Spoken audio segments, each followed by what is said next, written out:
Normal kan yam kana dial content barwanya lingwa same biya kamal kan Nuer online TV channel and wala shanga will dish kapay bakal ron kina dangro with jan dangal with the to con kalarm bikon lingwa same loin Dr. Riek Machar kana tish ko nene angum pen kiir mayardit o lonya Dr. Riek Macharo angum dwal keje ki angum lero de keje ajen jodan ban linga jan gwasame kedwo badan inshallah no Dr. Riek Machar de jalun kamen pen a lonya lengo aban jelinga jelara mane men bana ngajbo nyok international community ka tin ko ken ki pressure no de Dr. Riek Machar de jalun dundo te ka magam moni ajen bana lingo ka kiir mayardit ka do badan she gor ga jen wo de Dr. Riek Machar de jalun aban ler me bana jelinga gwa kan kono ni amre ler kana me mi jira me jidit gor jen wo jin adir ler me adir jen waka nasin ko kien ko da kula chop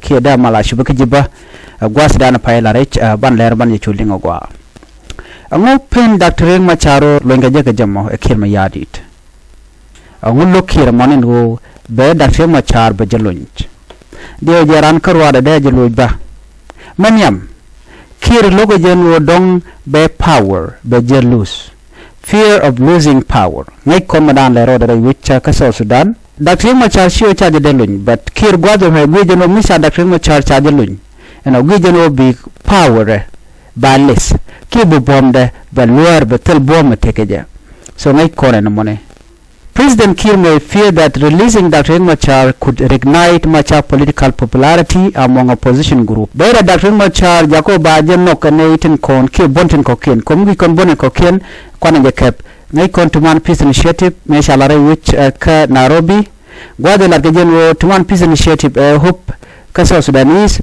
ko dong ba mal baje no ko cha gujenin wo dong shimal kam Dr. Riek Machar kene Kiir mayardit no she fail ki cha collapse.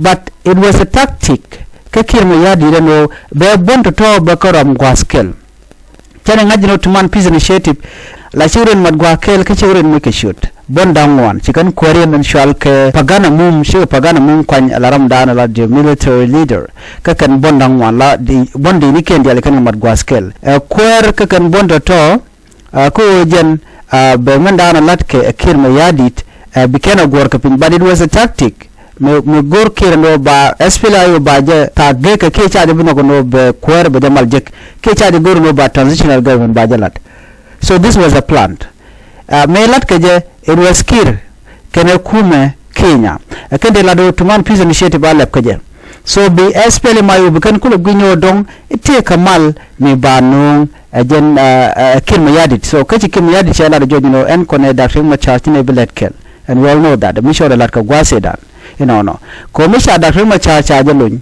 no dere Kiir dere challenge so right now let's say it what they cha Dr. Riek Machar chali yen keje mishal get tuman peace initiative chayo bipal mata mo ngore kan kono ling yok chine dial sika dual ko shira madini jen me kwade dial lat ka jogde ala Dr. Riek Machar ko chaje yen chikir gujino these parties teleka power. Why should I continue with them? We take a peace implementation magorken so chaka sidelined. This was a tactic jen ko la ladon so Riek Machar mu wajalun so de Kiir mayardit dere gujino jen ba longda ba jawuj ala queen kware mi chityaga ne mi sha Dr. Riek Machar chajalun ne Kiir gwanwo ne diare yike so Sudan de ka kwai nga de kwai Dr. Riek Machar so ko kujimo use ki tactic me ko be queen kware be jelat karwade ki be Dr. Riek Machar be jolun gwasa dana chi queen kware je tyak ko chi Dr. Riek Machar che campaign che belalat enyok neten candidate Dr. Riek Machar de jakwan ki de jamek no ki de ka vote ke je kan dial che ka joj let's say nasir nane che ka joj kan dial che ka joj ka kemne ulangono lungo shuguno kono fan gak tene dial che ka displace o kono mayom tene dial che ka joj so chikir charora ralekan wo telemishal ke ku mes fela ayo no buro de nyok ka mi je joro nyok so che leti che je dismantle antama ka dwal Kiir mayardit so Kiir dwal legend dwal ke power and dan ente ke Dr. Riek Machar ko mi Dr. Riek Machar chajalun dera power de jelus de power dera jien dera woka Dr. Riek Machar so na mo ekel mlok Kiir mayardit antama anyo gwase me mi Dr. Riek Machar chajalun So Kiir pointed like Kiir allies in the military and national security service. These people may see Machar as a security threat who could mobilize army resistance again. Misha dari Machar charge Kambar. Ko Kiir pointed to the Gangaja and to Shalkamo NSS, National Security Service, Nati let King quick Mayardit. Misha dari Machar Chabera there ticket team the Dodian. Madong they can mobilization they can your millet can they can your mugor can so no more dual Kiir Mayardit kaja. Gujanwo Ben Dr. Machar riek kaja point the end Kiir. So their power their GN they do medial they can work ka Dr. Machar so no more jaga Kiir ka dual ko their Dr. Machar their jalun. Jen gwina temla na baby Jaf ka union buga ben biji gat right now ka jenwo please lo Dr. Machar malatu wana cheja gor kono gor jenwo be Dr. Machar bajalun enemy share de medial ten kontela de ni SPLAIO ka naitin kon kwa Dr. Machar kwa support chit kanwari ka ji kotere bega kon ju kandi al kanireti be kul goro be Dr. Machar bajalun yo tele Dr. Machar be tel power. So jagane di alko bigoted bikadwal. The SSPDF, South Sudan People Defense Force, fears the return of SPLAIO force to full strength or a repeat of the 2016 Juba clash. Point then and Kim Yadi Denike SSPDF dwal can ko mecha Dr. Machar chajalun. They come chet ke 2016 direct walk. Ko antema Dr. Machar mi chajalun de Denike dial de ka nangre wich ka Juba. So ne yen mandana det walk.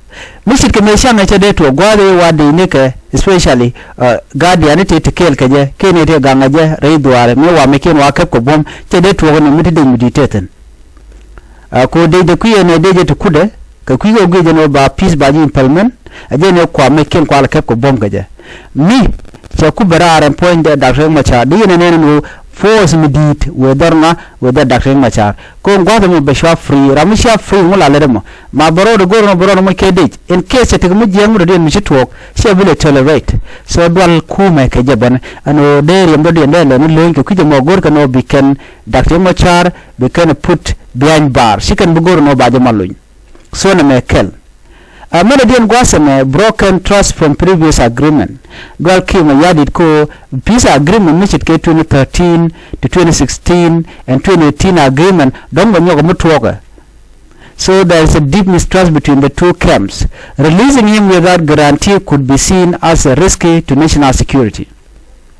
Kiir dwal along by the way, so make corner talk. So dwala na me che gurno be Dr. Machar beja kamwar ki beju release asengan kwa je pressure natin kontila ji god ken international community no Africa Union ba ku kana la jokan kim yadi no Dr. Machar lo inga so che gur aje manani na tama chiro do link up ke Museveni ko Uganda ko mite gmi be Museveni kon jugo no de jelu wala cha de delun so what happened to Dr. Machar tetka Kiir Mayardit kana Museveni ko wuri shal mo bolmel especially bolmel connection especially bolmel is a part of the problem we ka South Sudan ajara mandana nundi ni ko gwazi dana sha ko ingaje ala first Kiir ko la vice president right me chaja kwan chude ni Uganda chuko nongre we chuko deploy gwanadial aje nong ji Uganda bon we bigun we bigun gane helicopter kem ko nak nori ajara mandan en nang nor point de bolmel. So through connection na te kan yutin ko until yo weti je kan ka kam kuma Uganda chicken de mudi mi shop ka 1000 chicken na ngare wiki juba men rai ko anta medini katin ke airport ka katin re wiki juba ka kel ke tiger division ata mo rai ko na so tel mi shala malan ginami ke kwimu ka adwal ko mi sha Dr. Machar chajelun be Dr. Machar be te ke power nyok enamo jak Kim Mayardit ko badwal Melodian regional and international pressure is weak. IGAD, Africa Union and international partners may not be exerting strong enough pressure on Kiir. Lack of enforcement of the peace deal give Kiir freedom to stall implementation including machar release or reintegration. Alapon IGAD pankin dwal kan ke Kiir Mayardit. Dwal kan ke Kiir. Ko Michigan dwal ke Kiir she pressure. So they Dr. Machar de jelun. Ka kuigo dal kan ke Kiir Mayardit ntama kana wude shal kame Museveni ko yuweri Museveni yuweri kugata Museveni jara madana te ka power nganya jena na general mediator te ka maldan latke a part of the peace mediator anyok ajira manda nang de re week South Sudan chetu wan chega yar long okay tingwan chega yar ke she rule ti chala let cha de la ram te go malga chega yar jen lal yo na o she di ren jaga no be South Sudan be jaga be stable so no mo amlat ke akume je Uganda ka kujamo mugur ko no bi mal ben ne ti ti shal ke gati shi ka mudwal ka kin mayardit but kadwalian kono dong bi keno ba power dan te ke kin mayardit babat dong bi tel power dong de ga tukko na me cha to by the way let me tell you something Jatoko Congo shaga joikana diala shala Africa Union all of them including the international community can dial chicken ka weekend je Congo ko jigen gudu no ne titini kanite content dakake ke ne to kone nakaneken ko kana ga na go malka weekend ne du kan so weekend go weekend gang ka Congo but after that bukana na weekend kwale dami ino so ko kijemo shukwaran cap Congo chenai de teacher to can deal right now as we are speaking tell external force mitera wika Congo ko kan chicken chuje non ka tin jeg dial shalat kake ko ne dial won mitaka dab malen gwin mon ke lute ga dam di ka jana wa ka mi kwal garan dab dien ka jaga ko te tin shang so that thing chawedien che jako bala gwam ba corrector ka tin ko cha de gorno bi mal ba bere wedien chikamen to ko Sudan ba cha gorno te ga mal no bere wedien so jo me gorjen ode kon linkel ka do badanen chanu ngaje man dian gwazme basically I will as fragmented kiir may feel machar no longer command strong enough base to be taken seriously man cha Dr. Machar cha de luin ke jenene sikir gujen no Dr. Machar che tel power no tel power ko che Dr. Machar che weekend January che ga gone ken che de ni Dr. Machar che ko watch so namo akel bona mu bunga tam mu kiran wona na Dr. Machar teleje power so ku kijamo mu ete ku ma spela ayo shikan kor shikan ter shikan yinke SSPDF bikir gujeno Dr. Machar teleje power already charge bulun ma gwada jor by keeping him silent Kiir benefit from a weakened and disorganized opposition ala ku mate daglane so la Ramadan take power la feel no ramu mitele jalot so charge bulun charge mulun madong mute ramura ke shodu to ram der ke shodu goda antiten charge de release a kwarmu jek mu dictator shit ke ker mayardit so no makel Kiir is controlling the pace and outcome of the peace process Kiir Ramadan ku mal ku je control lat ke jedi a jenbi laro nan jimi dan milat ke timan peace and shit pe chana ba ke jere wike Kenya la neke na kana ugwa mal ka shelat kamal ka kor bu kan jongna bu ne kon ro jog ne ko juba bu ne ro ke Kiir mene kulo lu jom nyok ba mal ba je pelon gwa da mo bana ko juba bana ro kulo rit ka ron mi chalar ke mayardit ka Kiir jaram nan de la rit kel ka wado malat wana che tok de mal de jin palmen but lokaje so ngai je gwa no ram long malanga e Kiir ka Kiir dwal jen ka nga dwal jen ke Dr. Riek Machar logo bu Dr. Machar de ni ka ro den nyok ka watch ka Kiir and point Kiir ka bu ko open Dr. Machar so bu power be chujian so be power ke yadi be weekend another thing live 26 ko ba ko ngene ba jalat ko ngene ba je partner yalar kel ba parjetin ramute wano be mal be kwan ramchite wano ba je pal jor yalalat ke ramu je mu dictator ina ngai kon widial mu gur jeno be stay in power be mulel be ko kwar be yoten gwada danon your opponent ke your opposition tele jalwangan gwasamo gwada chinega chiga juj bi mal bi shulare ba yi kwanya ne kutin kon de pindu bi shulare jengo and legitimate sa kwanya na so chara mu cha kwanya na cha de so this is the tactic that Kiir is using right now so malare janane Dr. Machar dwalne dial ka jere wika South Sudan loinde gozo jeno by chwer chiga jako bika kwal so that is the fact ka jandan la roda bi atakamal ban jomdo den bobay